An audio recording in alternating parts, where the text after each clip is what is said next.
Welcome to this Zentangle Quickie. My name is Heather Hartwick Gladden.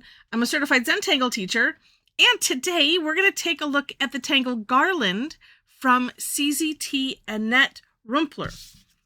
All right, it's a neat tangle. It's a border tangle. Oh, well, no, and as I'm looking at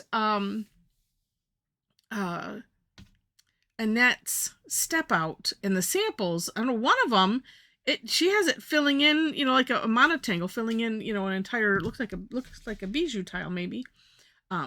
So it's neat, and you can, use it a number of ways. Do take a look at the For More Inspiration link for just that, more inspiration. Okay, so this starts out, you could think of it as it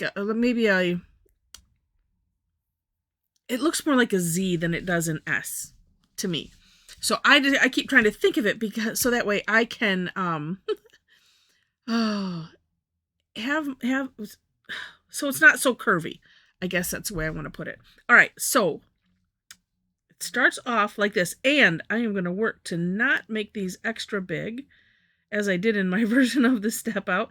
So I'm going to start here, and I'm just going to make a little, there we go, like that. And then we're going to, and this is what I mean, it's like, it's a, like if I was doing a Z, I'd have a point here. So it's kind of a rounded Z or a more pointy S, I guess you could think about it. All right, and let's see. And then kind of overlapping like this, same idea. And just have it go as long as you want it to go. And if you end up with more roundedness, that's okay. I'm just trying not to think about it too much. Actually, I'm trying to think about more of keeping it a little bit more compact than I had been doing. Even though, I mean, looking at my version of this step out, it's okay too. I like it. All right. So once you have these positioned however you wish them to be, then what we're going to do is some like big time rounding on these corners. So it also allows you an opportunity to adjust if need be. And rounding is just, as you see, I'm rounding off the corner like this. And actually, I'm going to start it this way and then maybe adjust a little bit more. Yeah, I had to go back and look as I was looking at Annette's work after doing my step outs. I'm adjusting my step outs before I post them, because this part was a lot closer than when I was, no, it's the same distance from when I was first looking at it. Just for whatever reason, my brain, it didn't register. I just saw, we just round that. And then we just round, well, this one I'm going to go the other way a little bit, point that a little, and then we'll come to the inside. But you'll see, because so I had a lot of, wait, let me get this one finished. I had a lot of this going on where I have a lot of this straight line, and that's where I was trying to make it all a little bit more compact. But like I said, it doesn't matter. I am trying to replicate what Annette did, so in my mind, that's why I worry about those things, because I want to replicate it as best I can, and then we get to break whatever rules we want to break. Because that's the rule on breaking rules. It's like first you learn them and then you can break them. So I have to learn them first. All right, and let's get this one. And I'll probably maybe redefine the lines just because I've got a lot of little bumps in there. Because I did not grab my 005 to play. I mean, still that looks cool.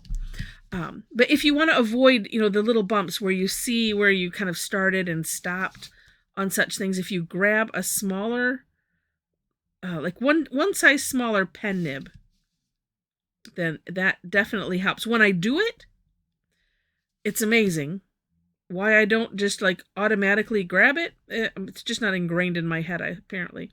So what I'm doing is I'm just expanding these a little bit to kind of pull them closer to that line.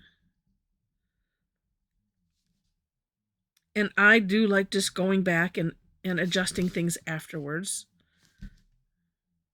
because I like, wait. So this one has a lot of similarity with the S type shape, kind of hooking like that. I know our good friend Joe Lupo, who designed Loop Line, that it makes me think of that. Oh, there was another one that I saw after that. You know, again, it was similar but different enough. And I'm just thickening those so that way it looks, whoops. Yeah, thickening, make it look like one line, not like as I was doing it. It's such a bad habit. All right, there I go. Now I'm more happy. Next step, which is, I suppose, optional because one of Annette's samples, she didn't do this next step. She just left it like this, and it looks cool. But the additional step that she adds, and I did leave this step in, is first to just put a line, and I'm just going to follow the natural pattern that my initial S shapes went in. And to me, that just makes things all the more forgiving if we do that, because it's like, well, I meant it that way. And the only person that knows is us on what we did, and so we just don't worry about it. Oh, and actually, you know what? You could leave it just like that.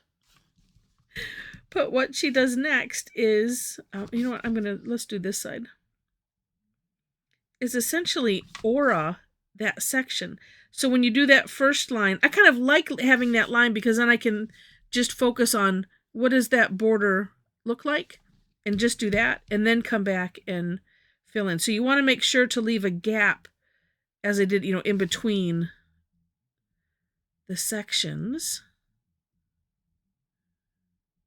Like that. Now we'll come around here.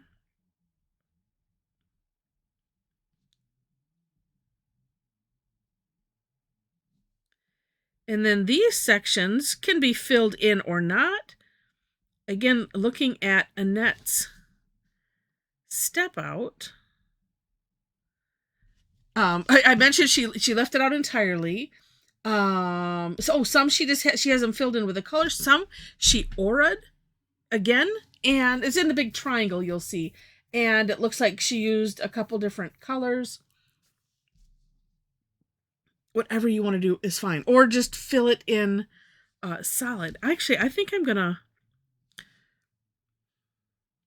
Well, I was thinking to alternate. Okay, we're gonna do something completely different. Because I like doing these little lines. I mean, you could fill it in with anything you would normally fill in with, lines or orbs. The tangle amaze or stir it up. This is a little bit small for that. Although, I imagine you could get it in there. And I'm just using a really light touch. So that way I don't have to be super accurate. There's just something different between, you know, where you're tickling the page. Here, let me show you.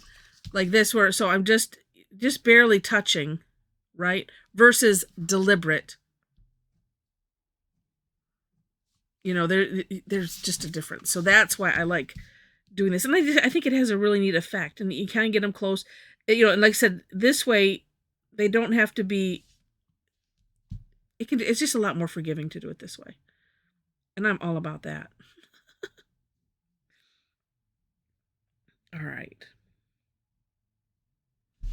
Yeah, and that just kind of adds some extra dimension in there, my opinion. Oh, and I was just thinking about shading. Well, let's treat this like the border tangle that it is. And if I was to also follow this with the graphite,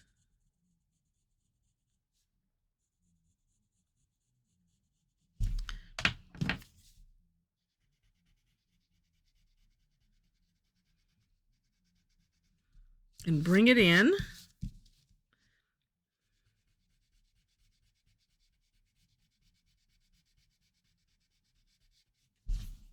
Oh, look at that. It makes it kind of rounded. Yeah. And it almost automatically adds some shine with the lighter part, that center being the way it is. It just kind of adds to the shine. You don't even have to necessarily add any extra shine. So, yeah, interesting and neat. And I hope that you've enjoyed it. If you have, please click on the like button. And if you liked it enough to see more, I would love to have you be a subscriber to the channel.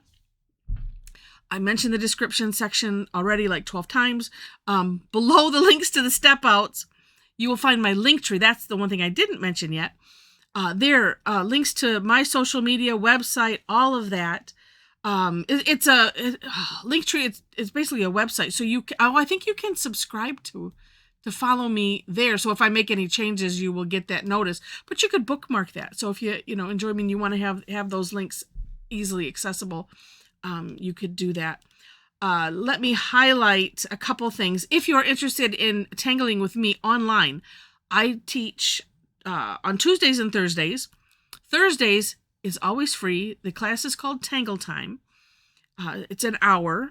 We take a tangle or two or three, depends, and we just have fun and play with them. Then on Tuesdays, except for the third Tuesday, which is free, that's called Tough Tangle Tuesday. The other ones have a fee, or I have one the first Tuesday of each month is a club member exclusive, and the club is basically a subscription club.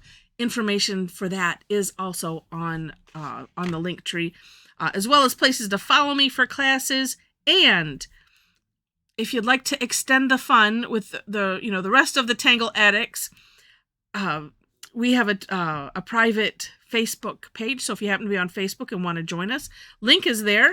Just answer the 4 questions and you are in like Flynn. All right, so I think that's it. So with that, thank you so much for watching, and I wish you happy tangling.